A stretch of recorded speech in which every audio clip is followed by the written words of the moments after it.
You studied hard, got the degree or the diploma, and now you are applying for jobs, but no one is calling you back. And you start to wonder, do I even have what employers are looking for? Here's the truth most people will not tell you. Having a qualification is great, but employers hire for skills. And if your skills are not matching what they need, it does not matter how good your marks are. In this video, I'm going to show you how to identify the skills you already have, how to spot the skills employers are looking for, and how to close the gap so that you can finally start getting responses and interviews. If you are watching this video and you have not subscribed yet, go ahead and hit that subscribe button. If this kind of content speaks to you, chances are it will also speak to someone else who needs this information, and subscribing helps more people find it. Let's get into it. I need you to understand something right from the start. Employers do not hire based on your qualification alone. They hire based on whether you can help them solve problems, do the job, and fit into their team. That is where skills come in. And when I say skills, I'm not just talking about fancy stuff like programming or accounting. I'm talking about real, everyday things you might already be doing, like communication, teamwork, research, or time management. But here's the challenge. A lot of graduates don't know how to talk about their skills. They don't know how to translate what they learned in class or from a side hustle into what employers want to hear. Let us change that. Start by taking stock of the skills you already have. Think about your experiences, not just formal jobs, but school projects, volunteering, tutoring, leadership roles, and those side hustles. For example, if you organized events for a student society, you already have planning skills, time management skills, and teamwork skills. If you helped your family to run a small business, you probably have customer service, sales, and communication skills. If you completed academic group work, you know how to collaborate under pressure. Now, write those skills down. Be honest and specific. Once you have them, think about how to use them. What was the outcome? What did you learn?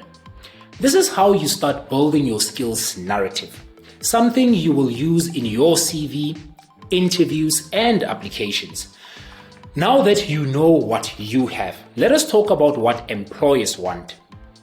Employers are often looking for two types of skills, hard skills and soft skills. Starting with hard skills, these are technical and job-specific skills. For an example, data analysis, coding, bookkeeping, writing reports, graphic design, and project management. Soft skills, on the other hand, these are about how you work. For an example, communication, critical thinking, problem solving, teamwork, reliability, and emotional intelligence. To find out what employers in your industry want, go to job boards like Careers24, PNet, or LinkedIn and search for entry-level roles in your field. Look at the requirements and pay attention to keywords that keep coming up. You will start to see a pattern. Maybe it's communication or client service or attention to detail. These are the skills signals. That is what employers are actually hiring for. After doing that, compare your list of skills to the employer's list of skills. Look at where your skills match and the employer's skills, and highlight that on your CV and in your interviews. Where there are gaps, that is where your focus should go next. Let us say the job requirement says you must be proficient in Microsoft Excel, and you don't feel comfortable in that. You don't need to panic, you need to learn. There are free or cheap Excel courses on YouTube, Coursera, and LinkedIn Learning. And here's the trick. While you are learning, you can still show intent. Say something like, I am currently developing my Excel skills through online courses and applying them in personal projects. That shows initiative, and employers love that. You don't need to be perfect, you just need to be growing. Now that you know what you bring and what they want, you need to connect the dots clearly. Don't just list skills on your CV, show them in context.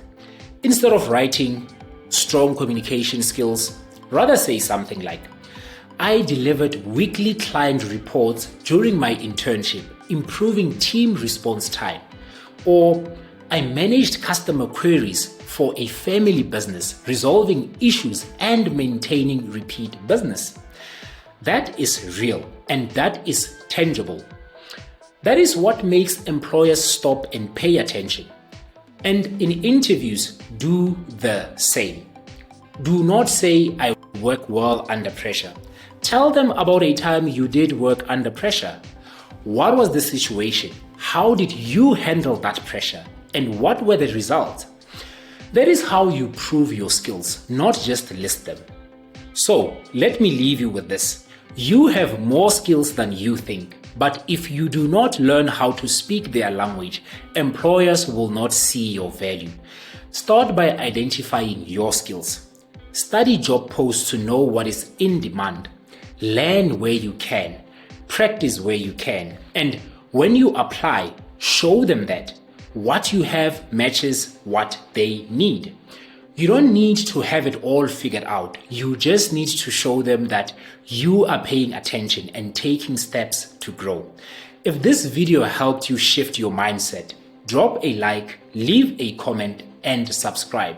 Let us know what is one skill you are working on right now. My name is Alec, and this is 360 Careers, helping you grow, show up, and get hired. Let's go.